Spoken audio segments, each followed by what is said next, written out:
Dominic, can you tell me a bit about what NIBRT is all about?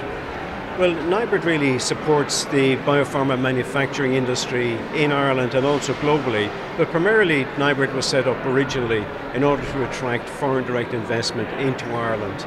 And we do that by really training the talent for the industry as well as doing research for the manufacturing base that's already here. So that's essentially the vision that we have and the mandate that NIBRT has for the industry in Ireland.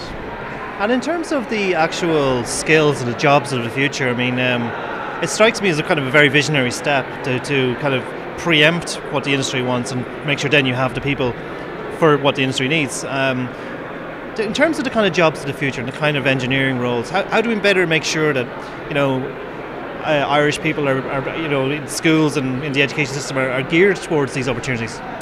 It's an interesting question because really in Ireland I think a lot of the people in primary and secondary schools aren't really that well aware of the size of the pharmaceutical and biopharmaceutical industry in Ireland.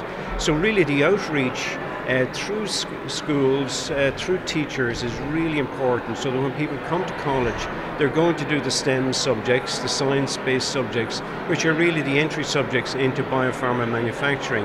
And actually there's 8,000 jobs, direct jobs in this industry from now until 2020. So there's a huge amount of jobs becoming available due to the startup companies that the IDA have been able to attract into Ireland and indeed expand in Ireland. Now we're here today in NIBRT, and NIBRT was set up initially to help create the right kind of skills the industry needs. It has become a kind of a global brand in its own right, and it's has a big tie-up now with Jefferson University in the States. But when it comes to the jobs of the future and make sure that the local workforce and graduates from our universities are tooled up, I suppose, to take part in this big industry evolution, what should we be doing?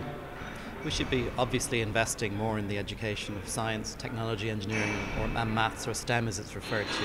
So therefore we need to ensure that our young people, our students, study science at school and also look at exploring the sorts of degrees and certificates which will help them to work in this industry.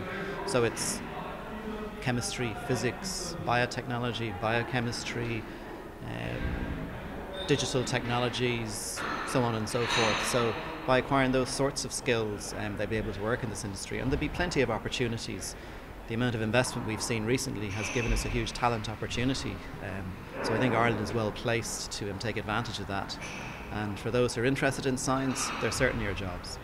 I think the Jefferson tie-up with us is a very interesting one because they see and they recognise the value of NIBRT and the fact that we've been developing our model for the last 10 years really. So what they want to do is get a fast start on their education and training facility in Philadelphia. They're tying up with us. We're going to assist them with the scoping and the training materials and indeed training their personnel so that they get a fast start for the industry training and the educational training in Philadelphia.